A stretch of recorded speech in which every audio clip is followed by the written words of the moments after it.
ఝాన్సీ అయితే అభి దగ్గరకు వచ్చి ఇలా గొడవ పడుతూ ఉంటుంది. ఏంటి అభి ఇది? నువ్వు కానీ బాబీ కానీ ఎప్పుడైనా సరే నన్ను ఇంట్లో మనిషిలా చూసారా? ఒక సర్వెంట్ లాగానే చూస్తున్నారు.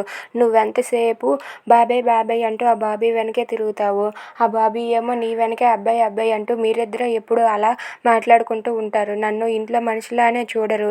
ఎందుకు అలా చేస్తున్నారు? అసలు నేను ఎందుకు ఇదంతా చేయాలి? అయినా బాబీ నన్ను అమ్మలా చూడాలని నేను ఎంత ఆశపడుతున్నాను. నువ్వు నన్ను వైఫ్లా చూడాలని నేను ఆశపడ్డాను. కానీ నువ్వు అది చేస్తున్నావా? చేయటం లేదు.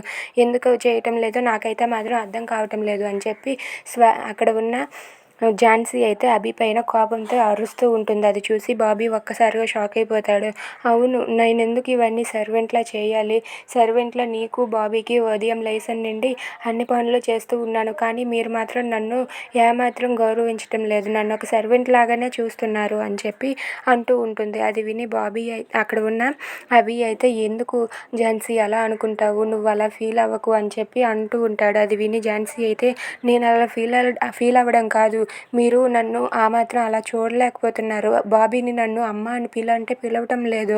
నాకెంత బాధగా ఉందో తెలుసా అని చెప్పి అంటూ ఉంటుంది. నువ్వు త్వరగా ఎంత వీలైతే అంత త్వరగా నువ్వు నన్ను పెళ్లి చేసుకో అభి అని చెప్పి అభితో ఝాన్సీ అంటూ ఉంటుంది. అది విని అభి అయితే ఏం మాట్లాడకుండా మౌనంగా ఉండిపోతాడు. If you like this video please subscribe our channel.